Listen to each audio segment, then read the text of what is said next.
Welcome to Natural Habitat Adventures Daily Dose of Nature.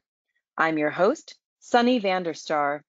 Today's topic is Get Ready for an Alaska Grizzly Encounter, and it will be presented by our fabulous NatHab expedition leaders, Brad Joseph and Justin Gibson.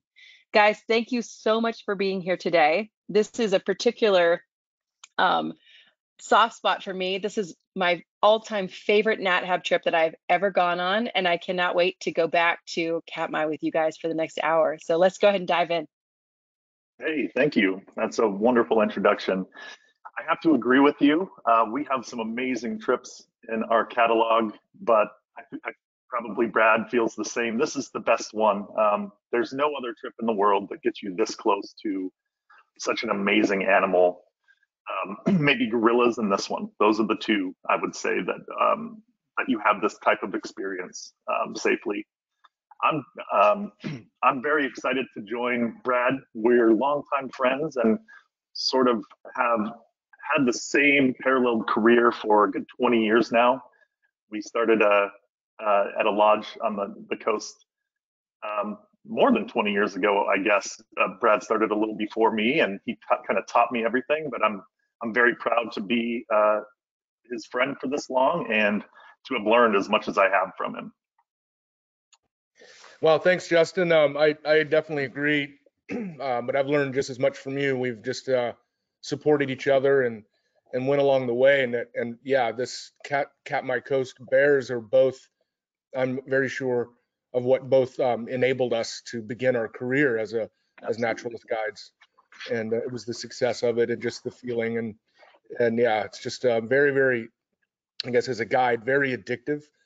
Nothing's quite like it to be able to share this experience with people that is truly, you can't explain it until you're out there. I mean, it's a guttural, emotional, intimate trip where you're basically trusting maybe the scariest animal in the continent. And there's just nothing like it for the euphoria, the adrenaline. So yeah, let's get started here. Yeah, Justin and I've had some great times out there. Yeah, we sure have. So, we'll go through sort of the itinerary. There are new changes to Kodiak. So if you are a returning guest, which we often have on this itinerary, there'll be some changes to go over, just the day-to-day overview and then questions and answers. But Brad, you probably agree with me. I always ask people during the trip or towards the end of the trip, what surprised you the most? And always consistently it's the same answer. I thought they always say, somebody always says, I thought at least at first I would be scared, because to Brad's point, they are scary if you don't know them. But most people, 99% of people never feel fear at all because they trust in us, which is, I'm very proud of that. To lead them around these bears and to analyze their nonverbal communication, to just get along with these bears and provide these bears a predictable bear viewing experience, and to provide clients, amazing experiences.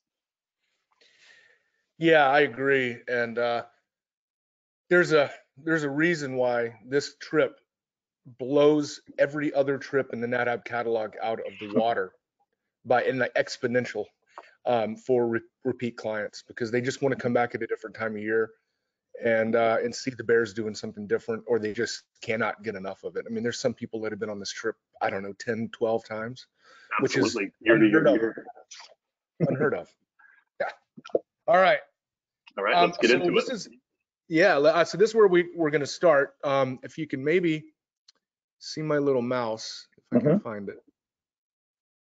Yep, it's on there. Oh man, it's so small for me. Anyway, so we're down on Kodiak Island, which is just to the left of the P for Pacific Ocean. That's where the trip begins, and it's reached through scheduled flights from Anchorage. So, but that Kodiak is actually where everybody's going to start the trip and begin. So you can kind of see that. Now, Kodiak is not where we go to see the bears, although now recently I think it's because the residents of Kodiak have been much more appreciative of bears around and seeing how valuable they are to the economy, that bear sightings on the Kodiak portion are greatly increasing. So I think it's a great way of showing that bears and people get along a bit better than they used to. We're learning, and but we actually go over to the Katmai coast. So this is kind of an interesting map here. The Katmai coast has got giant volcanoes, active volcanoes. In fact, it's the second largest region, second most active volcanic region in the world, next to Indonesia. So we're going over to this crazy, wild volcanic coast that has been a national park since around 1918. Well, it started out as a national monument, but that's a long story. But yeah, so it's been protected for a long time. Humans have never gone over to this region to hurt bears, and I think that's the major. That really is the number one reason why humans and bears can get along so safely, is because humans haven't gone over and ever made the bears have a reason to be afraid or have a food source from them. So it's really because it's like one of the only places where humans have actually consistently done something right. And so the bears are just they don't care. So anyway, so that's yeah. So this is, you can see the volcanoes right there. That's the Shelikof Strait, and then the landmass over to the top right is Kodiak Island. The landmass over to the top left is the Kenai Peninsula. So that just kind of orient you where we're going. So that's where. Now when, how many times have Justin and I answered this question? When's the best time to go? And I say, I have an automatic answer. It doesn't matter when's the best time. It's what do you want to see, because they're all amazing. You just have to pick what you want to see. So June is very, very green as the sedge meadows all green up in these beautiful meadows. I'll show you some pictures. It's mating season, which to me is amazingly exciting. Later on, if you go down to my Instagram or go to my YouTube channel, you'll see a couple of videos that I've taken of bears fighting. And that is the most exciting thing I've ever watched, are big males fighting over females in the mating season. The dynamics of the mating season are incredible. There's a selection that goes on, it's very competitive. So to me, it's my favorite time. But it's going to be snowy backdrops. I mean, for pictures, the winter coats of the bears, I'll show you examples of these pictures. These are just amazing things. Now, is it the best time for cubs? No, because the mating season is a scary time, and so only the big sort of experienced moms will come down to see the cubs. However, the earlier you go, the cubs you do see are just smaller and cuter and fuzzier than any other time of year. So one female with 3 spring cubs in June is better than, than other times of the summer. But as July comes in, you're going to get more cubs. Mating season's going to go away, so you won't get to see those kind of exciting interactions.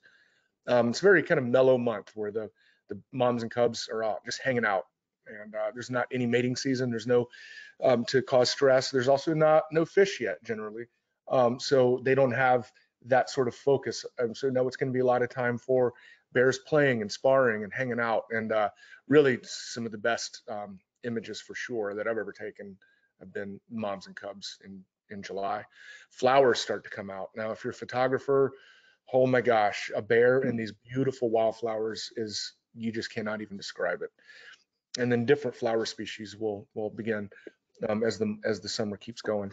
Now, towards the end of the season, the end of the month of July, you will begin to get some fishing, but it's all tidally dependent. But it's not just going to be fishing like August is. August and September are the fishing months, and in August you're going to get more intense fishing because they've just started fishing. You're going to have more chance for fights, things like this. Now in September, a lot of the bears have already gotten pretty fat, so it's much, and then a lot of the salmon have sort of spawned out, so it's easier fishing for the bears. So less action, but you get consistent fishing for sure. And fall colors, the bears got their winter coats again. You got a light angle for photography. So anyway, that's just kind of, again, there's not really a better time.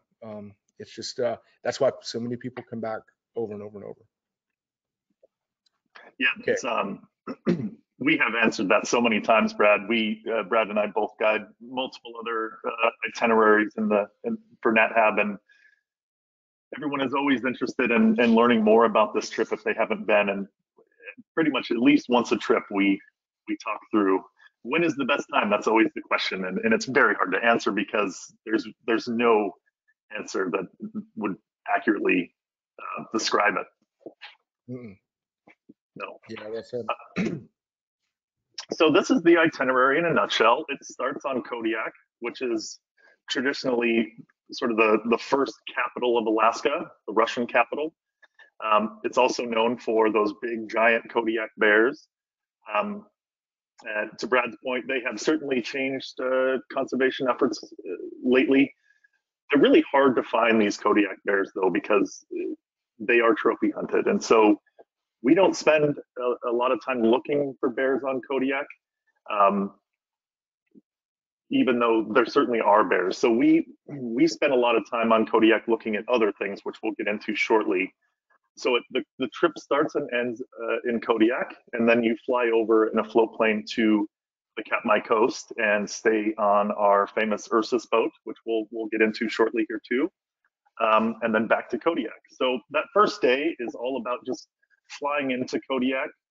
Brad and I would both, I'm sure, suggest that you fly in early because the weather is known to be, it is a rainforest, and so flights can be a little bit tricky. So I always suggest at least getting in a day early, but that's totally up to you. So the trip starts off, if you come in the first day, we will pick you up. But the hotel also has a shuttle if you want to get in early and sort of go over the itinerary, and we'll have an expedition leader there to have dinner with you and answer your questions and all those types of things. Right, Brad? Yep. Next day. And this is where we stay. We stay on essentially the nicest hotel in Kodiak. It's called the Compass Suites, and it's right downtown. Beautiful views of the harbor. It's perfect to get around and walk and explore on your own as well.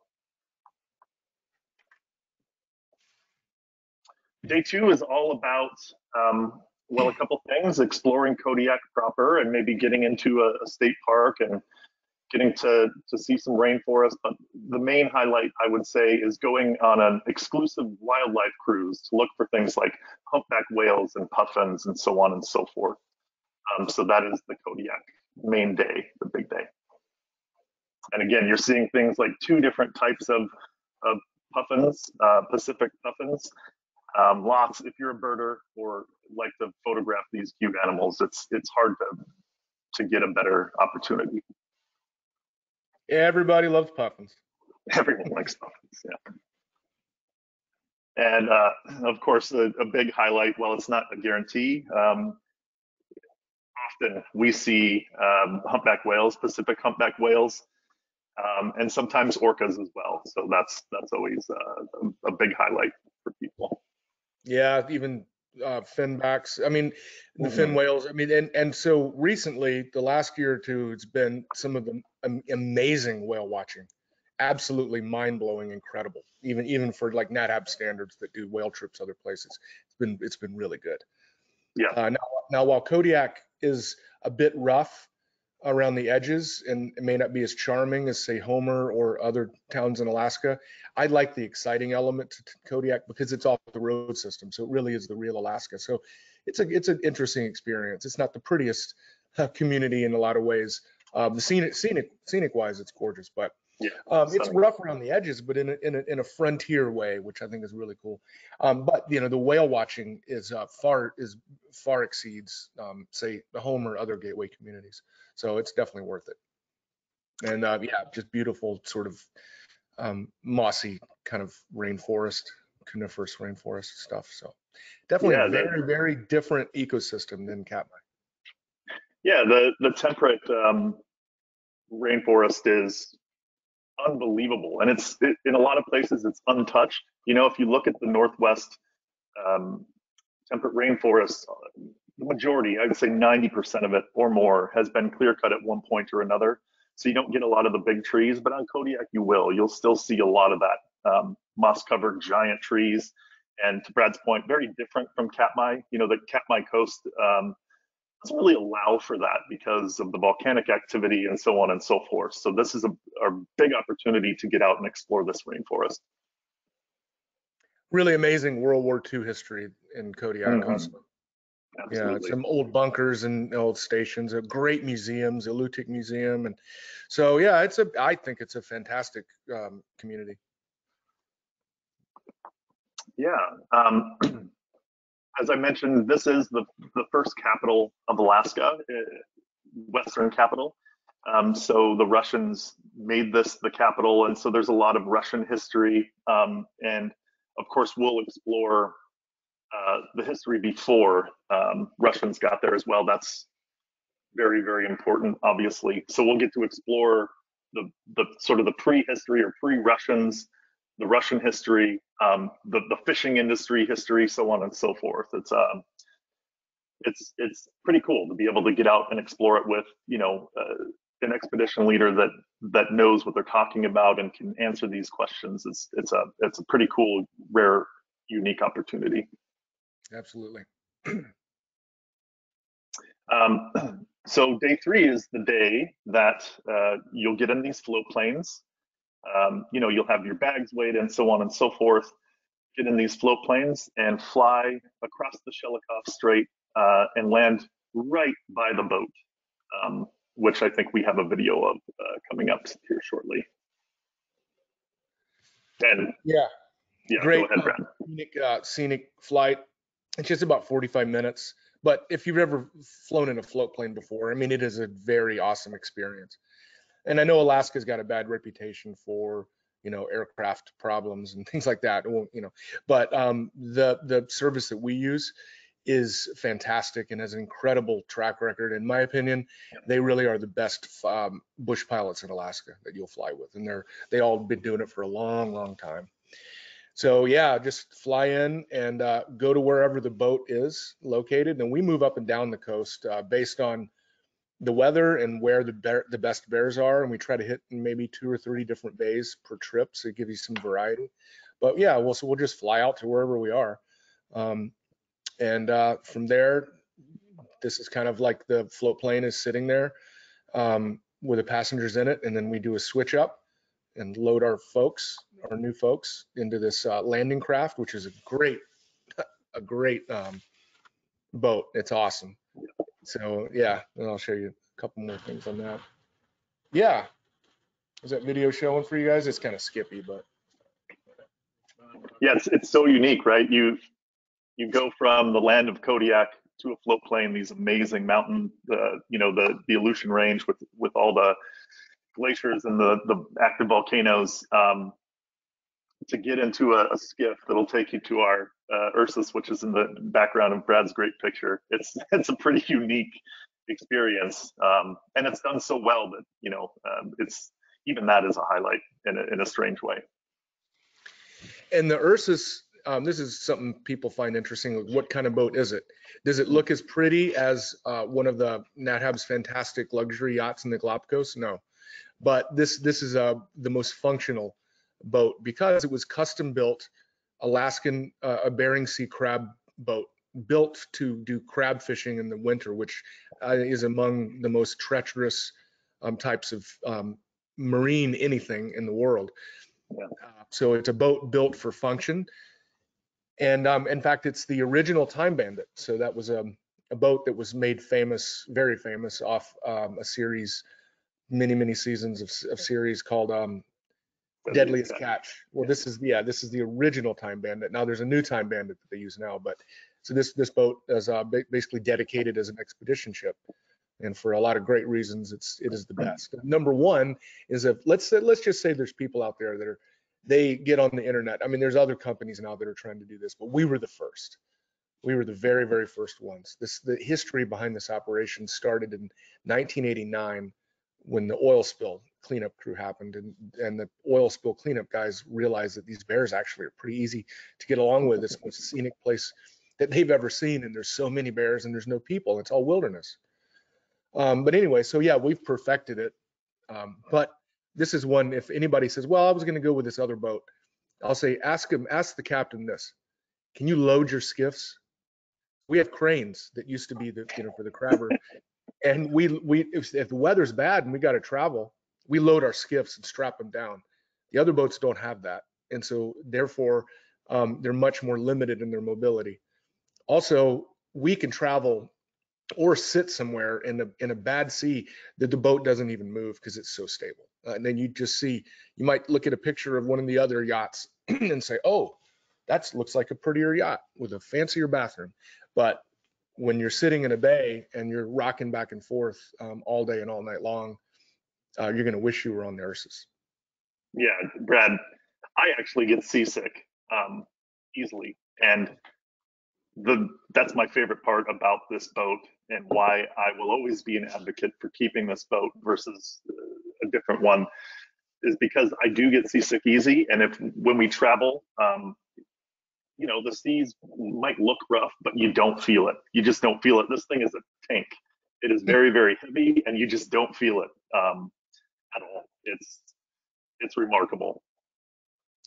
Yeah, luckily I never get seasick, but I really, really hate to have people that I care about get seasick because it's miserable. Yeah, So, I mean, when my clients are seasick, but it just basically it never really happens. No. It's just not an issue. Some people are like, oh, I don't like boats. I want to stay at a lodge on the land or something, but there's no reason. Because we have so much mobility, we can go wherever we want. And instead of staying at one location and going out every day, we just switch it up, and we've got so much freedom and mobility. So, but like I said, is it the fanciest of boats? No, but that's the charm of it. It's an expedition vessel. But we have made tremendous improvements. So there are cabins on the deck. So each person will have a roommate, just one roommate in these rooms, and then have their own sink in there. And then you will share your bathroom with just one more couple. So there's basically 4 functional bathrooms on this boat. So it's much, much, much better than it used to be, and much better than most of any other boats out there as far as accommodations, in my opinion. And they're very clean, and we keep them very well maintained.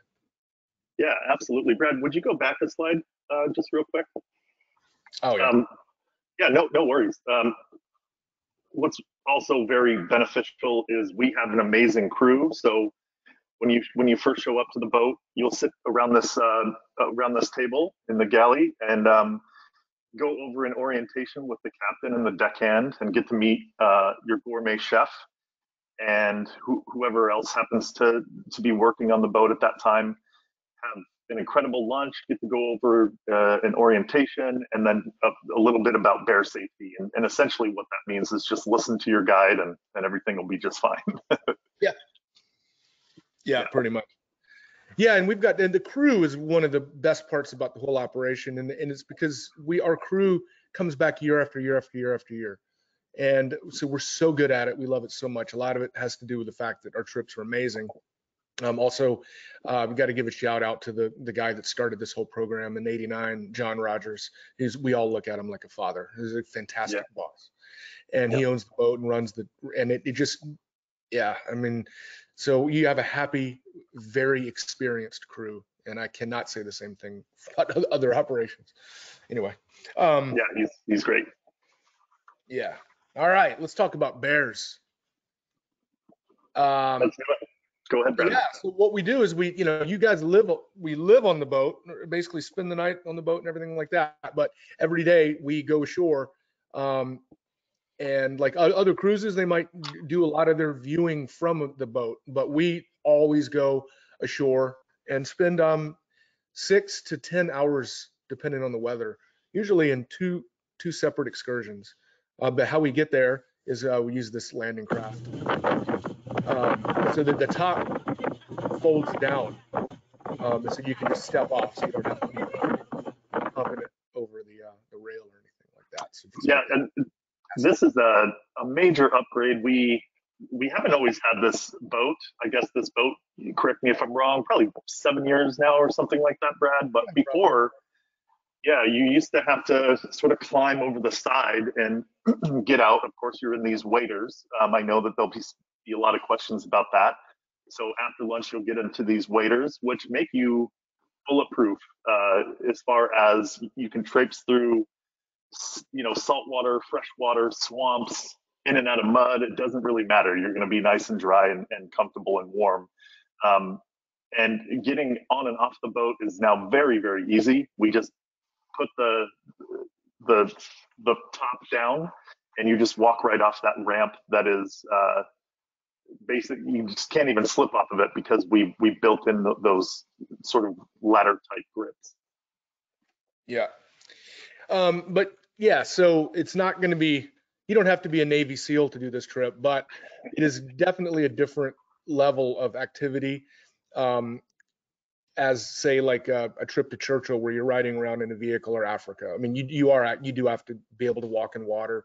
Now we take care of you and hold on to you, but you got to be able to walk in water potentially for up to 50 yards sometimes. Maybe knee deep water.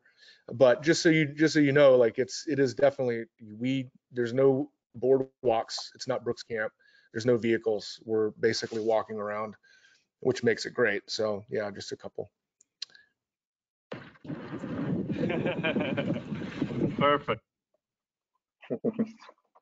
So, like I said, it is not like a gorilla trip where you're going to be climbing up some 2,000-foot jungle mountain to find the gorillas. We usually don't have to walk very far at all. But I will say, if you're listening, the June and July trips are much more difficult than the August and September trips, as far as more walking, because we're in these huge sedge meadows. The later season fishing trips, they are they're all right along the river mouths, and so it's less walking. But wherever you're walking, it's not going to be, you don't have to be in like super cardio shape or anything like that. It's mostly just agility. Can you walk through, like kind of on a bare trail through grass and things like that without falling down? And it is a safety issue because we're pretty remote. Yeah, there's not a single maintained trail on that entire Katmai coast, and so this is essentially what you're doing. It's, I would say, light bushwhacking, right? You got to watch your feet. You have to have some stability, or ask your leader to help, like you see Sean there doing, letting people know, watch your step. There could have been a log there or something, but it's absolutely stunning. And you're actually going into the field here, some 200 miles away from any road system. So it's pretty special and unique in that way as well.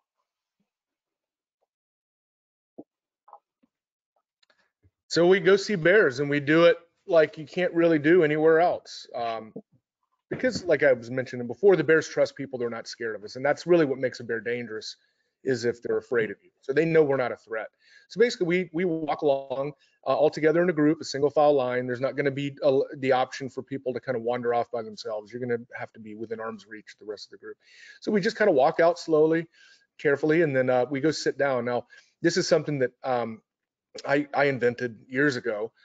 We sit on buckets. The reason we sit is because bear body language, one of like the bear body language 101 is sitting down. Bears will sit down when they want to make other bears feel comfortable. It is a way of showing non-confrontational attitude, and not, I'm going to say submissive, just they don't want to have a confrontation. That's how you can, it's like shaking hands with other bears from a distance. So when we sit down, they take it the same way. It's the opposite of, say, a bluff charge, where they're saying like, back away. So when we sit down, the bears are they just become very, very, very, they ignore us. And that's a huge safety thing. So buckets are, although they may look silly, they're great because they don't weigh anything, easy to carry. They're indestructible. And let's see. Yeah. And you can actually pivot around on them. So they just work out great. And and they don't sink in the mud like a stool will. But that is the thing. That's the deal with the buckets. Then we pretty much the guide basically sits down somewhere strategically, doesn't approach the bears, just sits somewhere where they think maybe bears might be, make sure they're out of the way So we're not gonna, it doesn't matter, the bears can do whatever they want, be it fish in the river or graze, we're not actually in the way. So we're very careful about where we sit and how we sit. And then we just go show that we're non-confrontational by sitting down, and then the bears forget about us. And it's like we're invisible. And bears go and do their stuff right around us. If you Isn't were that standing incredible? up, It's milling around, that bear probably maybe would avoid you. But because we're sitting down like this, we're basically like invisible, like invisible cloak or a fly on a wall or something. Go ahead, Justin. yeah. It's just to highlight this video. I mean, this is not a unique experience. This is a video I took. It could have been on a any day. This is going to happen if you're in August, late July through September. We give them the opportunity if they want to walk on the shore versus in the river if they're not actively fishing. So that's another thing. We are so predictable in our behavior that they just have absolute comfort around us. So we've known them generation after generation after generation, and so they get to know and probably recognize the buckets as well. And so they'll often nurse in front of us or just take naps around us actually and use us as a buffer from other bears as well. So it's just a really unique, special relationship that we've built through, some 2-3 decades.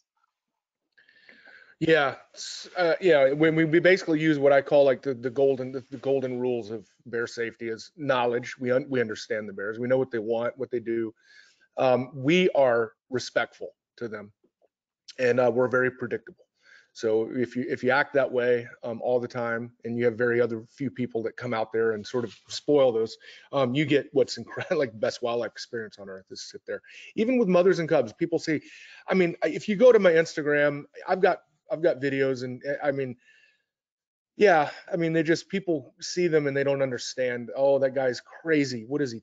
That's a mother and a cub. The guy's so stupid. I'm trying to show a point is that it's not that it's that if we act the right way, bears are totally willing to get along with us. And even mothers with cubs, a mother with cubs, if she's afraid of us, she could be dangerous, but she's not going to bring her cubs in that situation. So she just avoids you. So when a mom and cubs comes up to us, it's because she's not afraid. If she's not afraid, she won't be dangerous. So that's what you can get amazing things. And so I don't want anybody to go to Yellowstone and say, well, I'm going to do what Brad and Justin do in Katmai because I learned that mothers and cubs aren't really dangerous. It's not true. It's only in certain areas. You're with a guide. And speaking of safety, so people say, are you guys armed? No, we do not carry guns. When Justin and I started working out there, it was illegal to have a gun in national park. And George Bush changed that rule before he left office that last time for the NRA, cut some deal with him. So yeah, technically, legally, you can carry a gun out there, but all the old school guides, we never do. There's no reason. We learned how to do it without. Now, what do we use as a backup? Well, we use these marine signal flares. And so there's just pros and cons to them. Dangerous, I mean, a forest fire maybe, but that's not an issue out there at all where we are. You can't fly with them, so you don't want to carry them around on domestic flights or anything. But anyway, they're 60 seconds. They're 12,000 candles, so bright that you can't really even look at them. So the point is that the bear, it doesn't hurt the bears, but it scares the hell out of them. Now, I think Justin and I combined probably have only had to use flares probably combined over 50 years of guiding these trips all summer long. I think we've probably combined probably used them maybe 15 times or 20 times because you just don't have to. Because you have the confidence, that if I pull that string, that bear is going to go away lightning fast. So you can negotiate with the bear because you have that confidence. You show that confident body language. So whatever it is, it's maybe hard for some people to realize, but we have it down to an art and a science, and the bears are very accommodating. Okay, spin this out, pull the cap, turn into the fire monster. And Brad, the last time I used one was a bear that just wasn't getting the hint that he was getting a little too close. It's never really that we're in danger and that's why the thing is pulled. It's just because we're trying to communicate a little bit of a buffer zone, and sometimes they're not respecting that. And the last time I pulled it, it was in a big sedge meadow. You can see for 5 miles. I pulled the string, and by the time I realized, I looked up from pulling the string, the bear was on the other side of the meadow. Like, they want nothing to do with that player. So it's like a get out of jail free card, so to speak. Yeah. And the great thing is it's not like pepper spray. You didn't actually hurt that bear. Scared him, you didn't hurt him. It's definitely better than a gun. Yeah. Yeah. So, I mean, I think that, like, Justin and I were the ones that that was our first year, we were the ones that kind of thought that, the guys we were working with thought that up and have used it. And now the National Park Service carries them. We use them for polar bear safety in Churchill.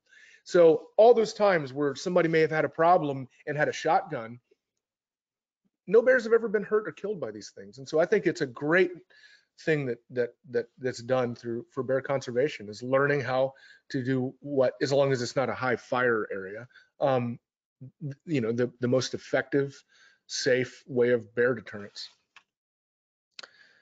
All right, so now we got some more bears. I'm just going to kind of flip through these pictures. These are great shots that Justin recently got of mom and cubs. So this would be June, and then July, where you've got these bears are feeding on the intertidal sedge meadows. They're not feeding on salmon, but then you get more opportunity for these amazing interactions. Little tiny cubs, the smallest you can get because it's only June, because these cubs grow fast.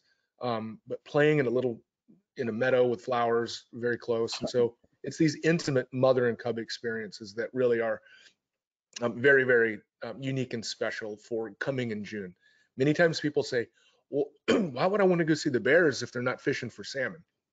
Well, the bears aren't so distracted by fishing. That's when you get these, gorgeous, intimate moments more often. Look at the snow on the mountains, a big glacier back there. Look how beautiful, bushy winter coats the blonde bears are. And for some reason, where we operate in June and July, there's sort of like, I don't know, like small subpopulations of these females who are all sort of related to each other, and they just happen to be the most beautiful bears on earth. These females in June and July, and in these bays that we operate north of the park, are the most beautiful bears in the world, in my opinion, because they're just huge and blonde and fluffy and gorgeous, and they've got the cubs. And then for photography, look at this picture here. One of the things that I notice, as opposed to, say, other bear viewing photos in other places, is we're on ground level, so that you fill up the rest of the frame with that landscape instead of looking down on them from, say, a tower or a platform. So being on ground level for photography is really, really good. And so that would be a typical score. Us in, say, June, go out and sit there patiently and try to strategically figure out, where is this mother with these tiny spring cubs going to go, when she's out digging clams in the clam flats at low tide, and you just get a shot like this. It's just fantastic. But there's one of these gorgeous female bears. I mean, I'm just in love with them. So blonde. And what's unique too, Brad, is just like, say, like, you have 3 golden retrievers at home or whatever, each one has a different personality. One thing I think that surprises a lot of people is that bears have a ridiculous sense of humor. They're really hilarious. They are. And they're also different and quirky. Yeah, and like Justin, you were saying earlier about people not being afraid when they get out there. You may think, when you're thinking about doing a trip like this, what would be the most common emotion that the people would have? Most people would probably guess, oh, people are probably scared shitless. But in reality, when they do the trip, the most common emotion that the clients are going to show is laughing, is because the bears are constantly doing funny things. So yeah, that's a great point. These are some of my favorites from June and July. Not a salmon to be had, but the best pictures I've ever taken of bears. Say early July, late June, mid-July, even into late July. But you cannot get shots like this anywhere else, and you can't get them any other time. And just to reiterate, Brad, not only are moms and cubs not any more dangerous than any other bear on the coast here, Again, that's not always the case, but in this particular case, it is true. They feel so comfortable around us that they will actually nurse in front of us versus choosing to nurse somewhere else because we unintentionally are a buffer from other bears. Yeah. So it's Yeah. advantageous to them versus being, super scary. It's quite the opposite. And we're so many generations in on the bears now. Every one of these females that likes to come up and hang out or take a nap near us or nurse near us, they were actually raised by a female that did the same thing to them. So for them, we're just as natural as the bald eagles and the clouds in the ocean. I mean, we're just a thing that comes out there, and they're so used to it because they were raised around us. And And every so that's mom how you see in these pictures, sorry to cut you off there, Brad, every mom you see in these pictures was a spring cub that was nursing in front of us as well. Yeah. Yeah. Exactly. Yeah. That's what I was trying to say. Yeah. Okay. So that would be June and July. We need to kind of get moving here. Yeah. But then, and then sometime in mid to late July, the salmon begin to come in.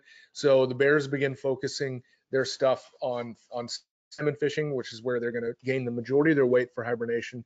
So we have very prolific salmon runs, and that's why you have such a high density of bears and such healthy, beautiful bears because of this fantastic these salmon runs that are still going. So you can get these iconic trophy shots. This would be August and September, these kind of shots. So you may say, wow, that's what I want to watch. I want to watch the bears, with salmon. But then you look at the June and July pictures of the mom and cubs and you're like, oh, but that's too much. I want to see that. Well, you end up coming twice at least. And so, yes, we still do see gorgeous cubs, but it's a full on seafood buffet along the rivers. And the bears, as it gets in September, the bears get fatter. They get the winter coats back, and the cubs are bigger, bushy, more confident, more mature, less playful. But you can get some, fantastic portraits of mothers and cubs at that time. Just not better than June and July. Obviously, it's just different. Yeah. These are spring cubs, but I mean, in June, these cubs are like tiny little spiders. But then they grow very quickly. So by September, they definitely are still small and very cute, but they're much bigger and more mature. Still hilarious though. Why people love fat bears, Justin? Oh yeah. Yeah. These bears, they essentially have the main season, late July through September. That's their big months to get fat. They're eating up to 20 to 30 salmon a day. I think most bears can average around 20 to 25. And each salmon is roughly, 3,000 to 5,000 calories, depending on the species. And so they gain weight really, really quickly. And the fatter they get, sort of the more picturesque they get, especially as they are growing that winter coat again, getting ready to den up. And it's just a really special time as well to be there as they fatten up. Yeah, fat bears, because of the fat bears at Brooks, which remember, this is not Brooks Falls. We don't go see those same bears that are on the internet and all that stuff. This is a much wilder place. But people, because of Fat Bear Week at Brooks Camp, people have they love fat bears. Well, we're not at Brooks. We don't see the same characters, but we have our own fat bears. And yeah, this is our social media manager, Dana Kama. She's in charge of all the social media for NatHab.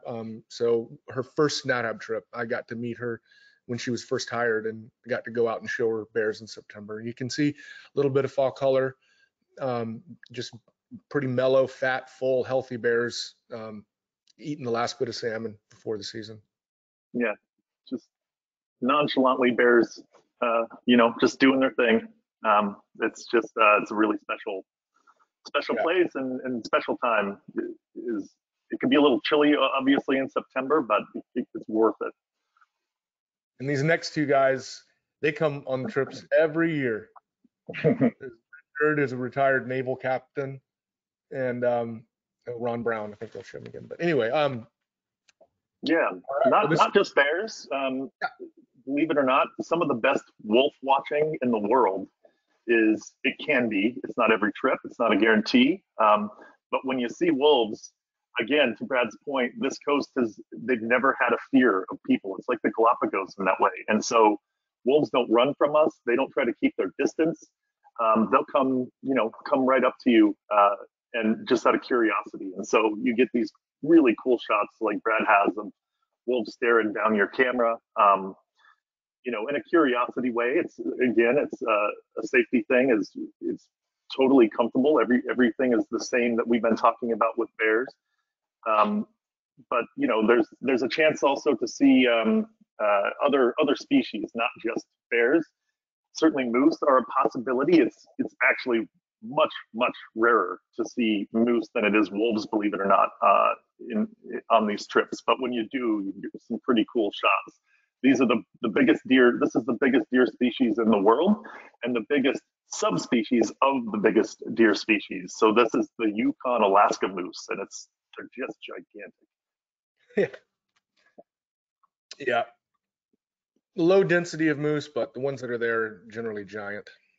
Yeah. Red foxes are a pretty common thing, and they can be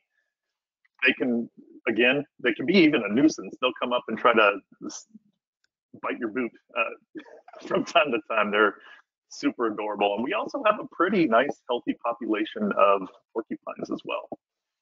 Mm-hmm. And seals, and I think there's, seals and sea lions. Your whale watching opportunities don't end in Kodiak. When we go from one bay to another, it's generally advised to not take a nap and to be looking, because we often do see whales and sea otters and sea lions and seals and orcas. So it's always a really cool time when we travel from bay to bay as well. Yeah. And of course, the iconic bird of Alaska is the bald eagle. So we get lots of bald eagles. It's really good. And depending on the time of year and where we are, we have some opportunities, sometimes amazing opportunities for puffin photography. Definitely. Yeah, and again, the same thing with the bears. And just to reiterate how special it is, there are very few, as I call them, Edens left in the world where the conservation efforts have been so big that these animals really don't fear us. And that's true with puffins and with oyster catchers, and wolves and moose, so on and so forth.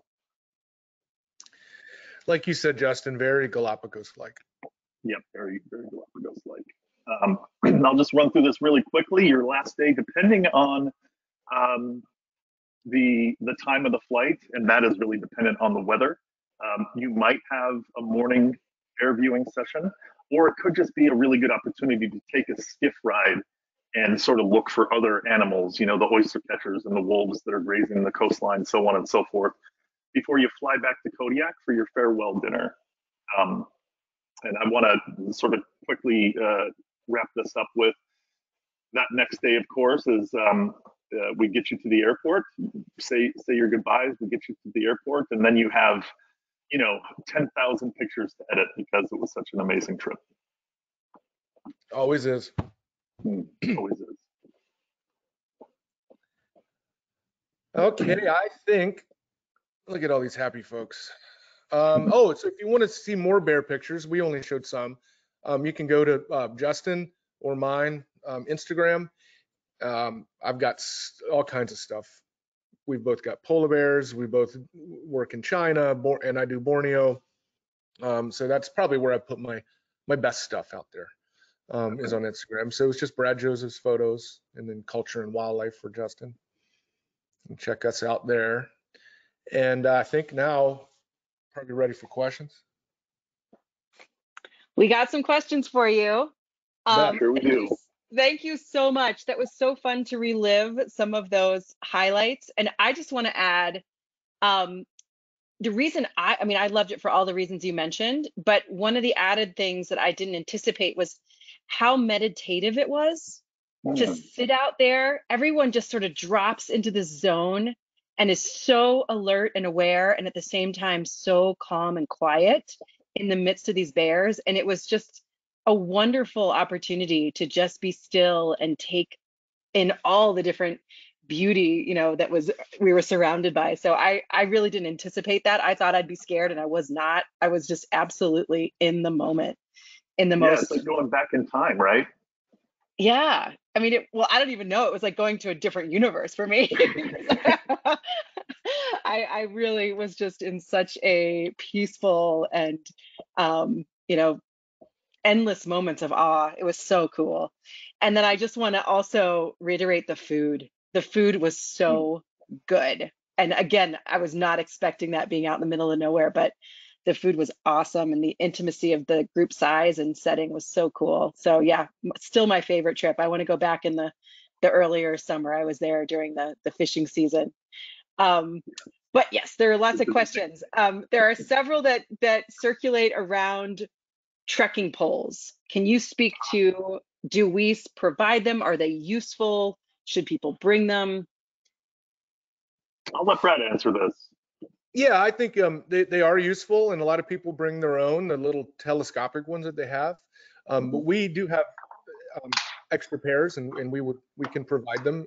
We have a bunch if people need them, but a lot of people have their own. So yeah, I think that it depends on, like myself. I don't need them. Justin doesn't use them, but a lot of the guests, what they do like to have a little bit more stability, just in case if you're less sure-footed, but not really And in they, this. and they'd be okay in like some of the muddy areas. Would Yeah. that be helpful at all? Okay, great. What about the buckets? Are there cushions? First of all, I No. never knew, Brad, that you sort of invented that. That's kind of a neat fact. I will file away. Yeah. What happened was I noticed, well, through the bear body language stuff, as I learned these bears for, I don't know, 25 years ago, is that sitting down is really important. But it's really tough to make people just sit down on the ground unless you're, 30 years old or something. Um, so I started using stools, but some of the people were too heavy, and then they would sink in the mud or the stool would break. And I remember one guy had a guy that was probably over 300 pounds, and stools just weren't working for him. And we're actually walking on the beach, and there was a bucket just in the driftwood, and I just grabbed it and I said, "Hey, try this." And he was like, "Wow, this is fantastic." So yeah, it's pretty comfortable. We don't ever get complaints about the buckets. Some people can bring a little cushion out with them. We have, some cushions, and we generally have lids that are soft and they're actually made for sitting. It's like kind of a rounded, softer sort of top. Yeah, and Brad, if somebody is nervous about the comfort of the buckets regarding cushions, to get from the boat to the shore while you're on the skiff, you're wearing a life vest. And I often just say, well, bring that life vest with you, and then you can use that as a cushion in it, and it works great. Yeah. Yeah, you can just put the life jacket in the bucket and then you don't even feel it. Take it out if you need it. Perfect. Is there time to take pictures of the wildflowers while you walk along? So much Yes. time. So much time. Yeah, I mean, the benefit of being in this environment intimately for multiple days in a row. Bears, for one, they don't often move very quickly, especially during wildflower season. It's a little different during fishing season. So we often stop and smell the flowers often, very often. What kind of lens would you recommend I'll go. photographers bring? I'll do this. Right now, I shoot with a 200 to 600. It's often overkill, but that's what I like. I like to get the really up close stuff. I think the most popular versatile lens would be a 100 to 400. Yeah. Yeah, I think that's it. I mean, 70 to 200s can be great, but you see that sometimes the bears are really close, but they're not always really close, and so it can really be handy to have extra reach. I don't think people use too many wide angles, so it's usually either 70 to 200, 1 to 4, or a 200 600. I think 1 to 4 is probably the most popular. Great. Can you reiterate how many hours at a time you might be out viewing? And this is in relation to taking bio breaks. How do you handle that? Yeah, so there is no restrooms out there. So in general, on average, we'll probably go out for 3 to 4 hours, come back, let everybody take a rest, a proper bio break, a meal, and things like that. And then we'll go out again for another 3 to 4 hours. But there's going to be times where somebody is going to have to be able to pee in the bushes, and that happens all the time. Because there's no restrooms or anything like that. But generally, I don't like to keep people out longer than 3 or 4 hours. What do you think, Justin? Yeah, I agree. And it's always a concern for people at first. But I'd say on average, every single person on my group, so eight plus myself, every single person probably urinates in the field at least 3 or 4 times a day. It just happens. And we're all very respectful, of course, and they'll urinate behind the group somewhere in the bushes after the guide has looked and made sure there's no bears to worry about. It's really a non-issue by the time you're through the trip. It just comes well naturally. Mhm. Let's see here. I'm scrolling through comment after comment from your past travelers who are just like, this was the best trip ever. Say hi to Guys, Brad and Justin for me. All right, we got another question. How about mosquitoes? I think comparing them to other regions of Alaska, they're not a problem at all. You go to somewhere like Denali or even in the Brooks Camp, somewhere away from the coast, much more of a problem. But there are times where the weather conditions are just right that we do. We provide head nets, and so a little bit of repellent and a head net, which you might see in our pictures and stuff.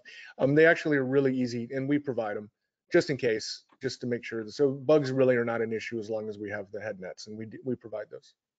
yeah, and 95% of the time, I'd say it's a non-issue. There's always a coastal breeze, and it's sort of a saltwater / brackish environment, which does not allow for many mosquitoes.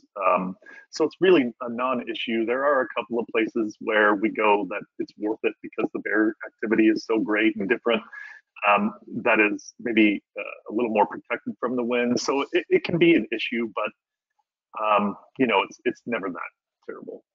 Yeah, and it's more for gnats than mosquitoes. Other than like early June, mid-June, on a perfect weather conditions for them, Yeah. that's only mosquitoes. But then we get some gnats later on. But the head nets work for them too. Yeah. Great. All right, last question. Best time for puffins?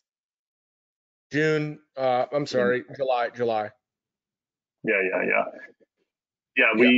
There's one particular bay that we go to that has an island that's full of them, and that's typically the best time for puffins. But you know, on Kodiak, you're gonna get an opportunity regardless of the time of year you go. Now in September, it's sometime in September, the puffins basically leave the nesting areas and you'll never see them. Oh, maybe you might see a few in the water. In June, they haven't showed up to the nesting areas yet.